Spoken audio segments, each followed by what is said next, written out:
Well, folks, you all know my first guest from his work as James Bond. Beginning tomorrow, you can see him with Salma Hayek in After the Sunset. Please welcome Pierce Brosnan.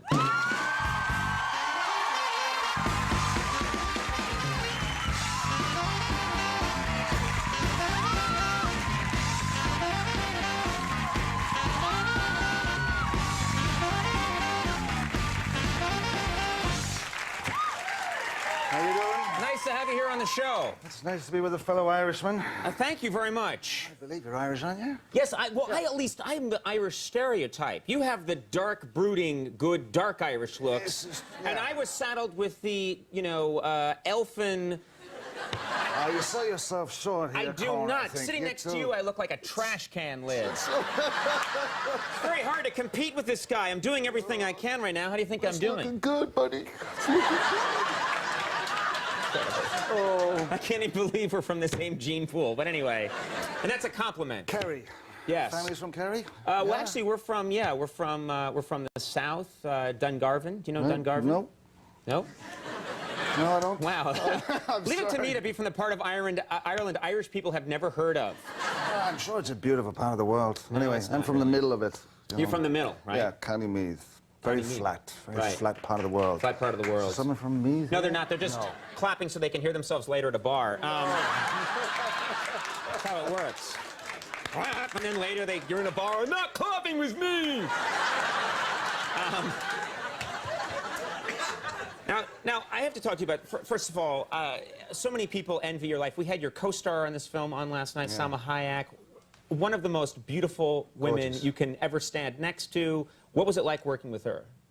It was a treat. What can I say? Hard to look her in the eye. Yeah. You know, but you bastard. you have to go there. Right. Don't work with animals, children, and Salma Hayek. Yeah. You know, she's just. I mean, she's gorgeous. I was trying to talk to her, and I just was yammering the whole time, and my eyes started to melt. She's just that. But let's also talk about as James Bond. You worked with many beautiful women, but you got to work with Halle Berry.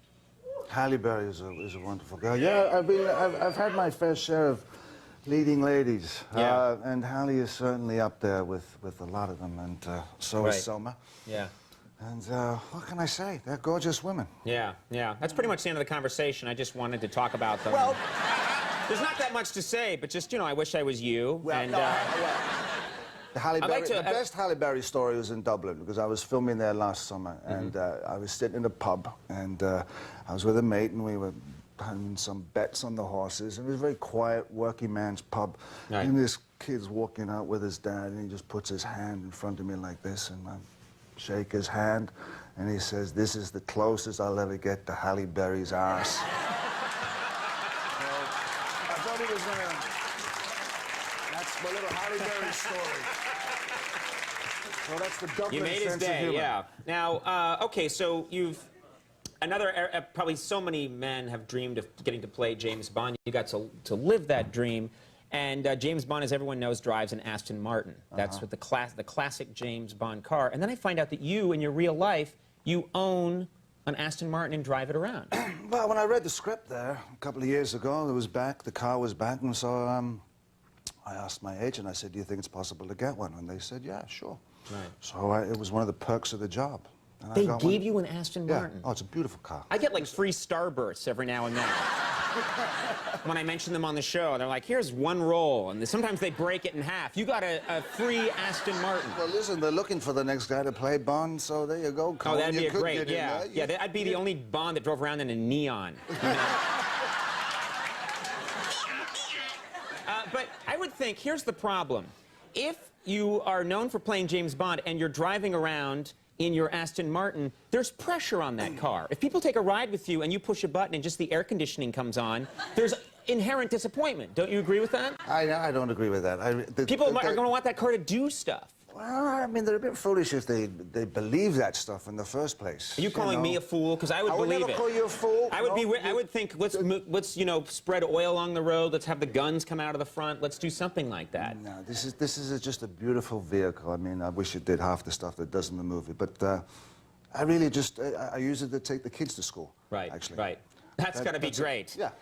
The name's Bond, James Bond. Here's your bologna sandwich. Here's your... That's it. peanut butter sandwich. Well, the boys love the car. I mean, they've kind of Sure. grown up. I have a 7-year-old boy, Dylan, and he knows about Dad and James Bond. So he knows what the car's about. You used to be a fire eater. Is that true? That's how Oh, I one of the did. ways that you got into show business? No. This was not really the way I got into show business, but they were doing workshops at this theater. When I was about 17, 18, I found this theater company. And they had workshops in fire eating one day. And I was going past the stage, and I thought I'd go in there because there was a lot of women in there, and they had their tops off, you know, because when you do this with all the flame, you have to take your tops off, and I thought that was rather intriguing. So you wanted the part of you wanted the part of show business that had topless women in it, pretty much. Yeah, right. So I went in there and I picked it up. How do you pick up? But how do you do fire eating for the first time? That's what I'm curious about. Do you know what I mean? At some point, you have to, for the first time, stick fire in your mouth. And why wouldn't your head burst into flames? Well, you just gotta, you know, throw fate to the wind, I suppose. I mean, you have a glass of kerosene, you put it in your mouth, and then you blow very hard. That's the stupidest advice I've ever heard any celebrity give.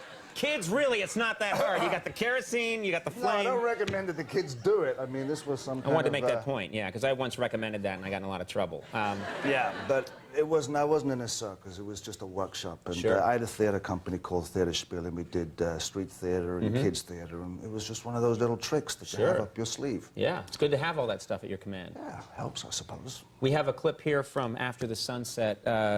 What do we need to know to help us out with this clip? If it's the clip with the shark, this is Woody and I. He's an FBI agent. He's been chasing me for the last 4 years. Because you're a jewel thief on the I'm a lam. jewel thief, and I always get away from him. It's a bit like Wile E. Coyote, Roadrunner. Anyway, he takes me out fishing. All right. Shark fishing. Let's take a look at this clip from After the Sunset.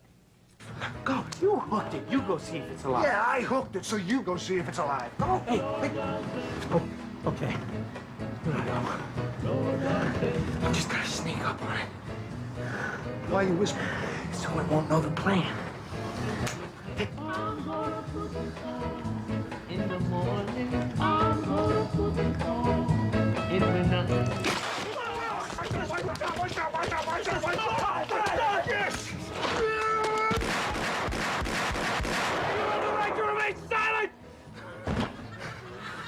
Yeah, it's dead.